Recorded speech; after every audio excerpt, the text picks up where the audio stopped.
give enough attention, I think, in this book. I probably don't give enough attention to what you've called what you mentioned, what you've described as soft power. And what you mean there is the competition on other levels between the United States, the Soviet Union, and other countries. And this is a realm where if I had dealt with it, it would have been another chapter. My editor would have torn her hair if I'd written another chapter. But it might have been a good chapter to write. If I had written another chapter in which I examined this, I would have come up with something like the following. The Soviet Union was able to make a serious run in terms of arguing that it was able to offer development aid, that it had a model to be followed, that it had ideas and culture that were attractive only for the first part of the Cold War. As time went on, it became pretty clear that Middle Eastern elites understood that the United States had more to offer in terms of economic aid, because the United States was infinitely richer, but also that Western cultural values were either more attractive or were already imprinted and implanted in many parts of Middle Eastern elites. And I think this is one of the reasons that one of many reasons that the Soviet Union does somewhat worse towards the end of the Cold War. Its elements of soft power.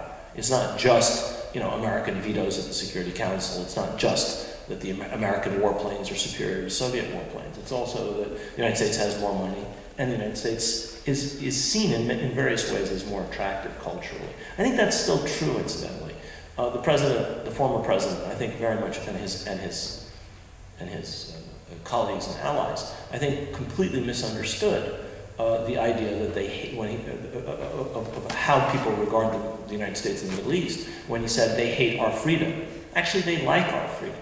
American ideals, American culture, the American free enterprise are generally very much admired in most parts of the Middle East, are and have been.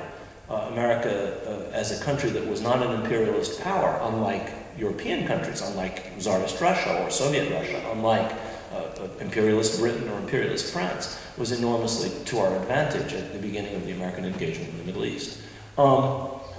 So I wish I had actually maybe written a chapter which engaged with these issues of soft power, because I think it would have fleshed out the picture that I give here. Thanks. You're listening to Rashid Khalidi discussing Sowing Crisis, the Cold War in the Middle East.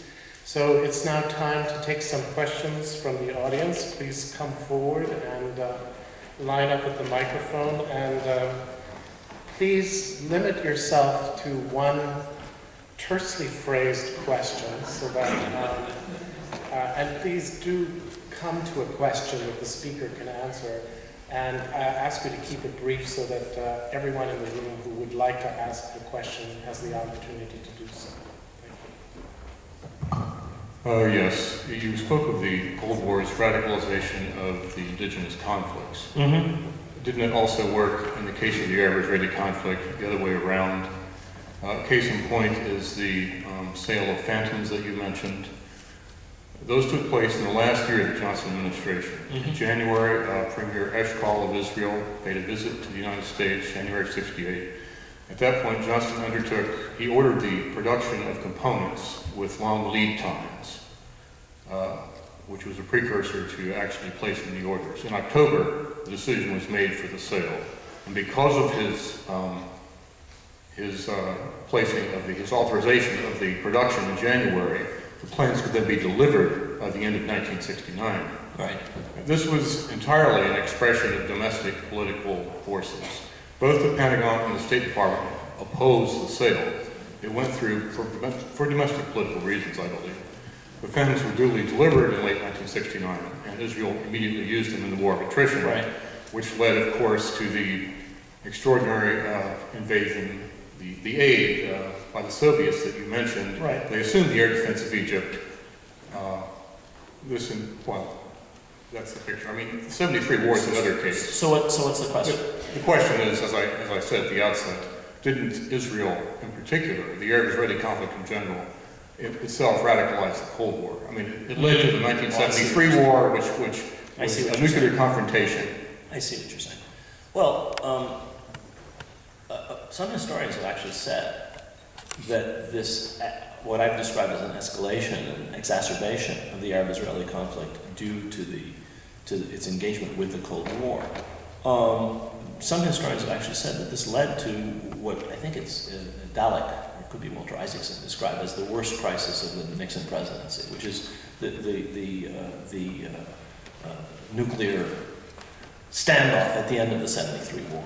I think that it may be that the Arab-Israeli conflict ended up making the Cold War worse, but I don't think that contradicts my argument that the Cold War made the Arab-Israeli conflict worse. I mean, the involvement of the Soviets leads the United States to do things that I don't think it would otherwise have done. The fact that the Soviets are sending air defense crews and pilots to fly in combat in Egypt in 1969 and 70 increases enormously the concern of the United States and leads the United States to act in ways that I don't think it otherwise would have. That in turn leads the Soviets to do things. And by the end of the '73 war, you have Kissinger and Brezhnev playing nuclear brinkmanship with the Secretary of State, according to this remarkable memo that is now declassified, telling the Soviets one thing: yes, we'll restrain the Israelis at the end of the '73 war, and then going to Israel and telling the Israeli leadership, well, you know, if something happens while I'm on the plane, nobody's going to say anything. In other words, go ahead and break the ceasefire. And that in turn leads the Soviets to put nuclear weapons underway for Egypt, which in turn leads the United States to go to DEFCON 3. So yeah, I think you're actually right. I think that the Arab-Israeli conflict ended up making the Cold War in some ways more dangerous. In ways that other regional conflicts could not have. You're probably right. In terms of client states and proxy wars and the idea that, as our former president stated, that you're either with us or against us, right. I was a bit startled not to find any detailed mention. I mean, you do a wonderful job of explaining the derailment of democracy in Iran and Mossadeg's planned coup. But Pakistan, which is where I'm originally from, I think is a country that got hopelessly caught in a non-ideological opposing and fighting with Russia for the Afghani occupation, and to this day I think that was perhaps the biggest mistake of our foreign policy, because we have ideologically nothing against communism as such. China is one of our best friends, but the idea that this war was fought using Pakistan as proxy, leading to over 1 million refugees from Afghanistan coming to Pakistan, the slow Talibanization of mainstream Islam in the country, and recently the loss of Benazir Bhutto, as well as the complete military insurgency in the country. Do you think that it may not feature as a Middle Eastern country, but that Pakistan has indeed paid a very high price for association in this war? Yeah, no, the short answer to your question is yes. And the reason that I don't really bring Pakistan in is, as you suggest, it's not generally thought of as a Middle Eastern country. But to be fair, I do talk about Afghanistan a little bit, and it's also not thought of as a Middle Eastern country. And I think that Afghanistan and Pakistan are both cases of what I call the toxic debris of the Cold War still being with us. Al-Qaeda and Taliban are leftovers of the Cold War. We sort of lobotomize ourselves, and we forget the history behind where these people come from. Al-Qaeda is not a term that somebody made up. Al-Qaeda comes from Qaeda Ma'lumatiyya, which means database in Arabic, and it's the database that bin Laden put all of the folks that our intelligence service, the Saudi intelligence service, the Pakistani ISI, the Israeli, Algerian, and Egyptian intelligence service kindly shipped to Afghanistan to fight the Cold War for us. And support the Mujahideen against the Red Army, which was then an occupation of Afghanistan. You're absolutely right, the same thing happens with Pakistan. American policy towards Pakistan is entirely instrumental and is entirely a focus of this blind obsession with fighting the Cold War.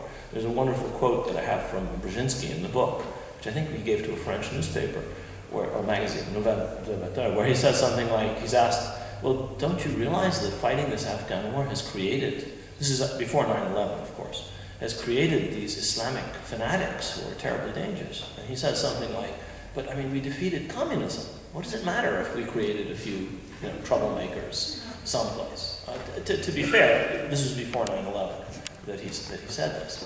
But we are still dealing with the bastard children of the Cold War, if you want, in the people who attacked the United States in 2001 or blew up Mumbai, Madrid, London, and so forth, are in a distant fashion traceable back to this Cold War obsession with any weapon to fight the Soviet menace. And in particular,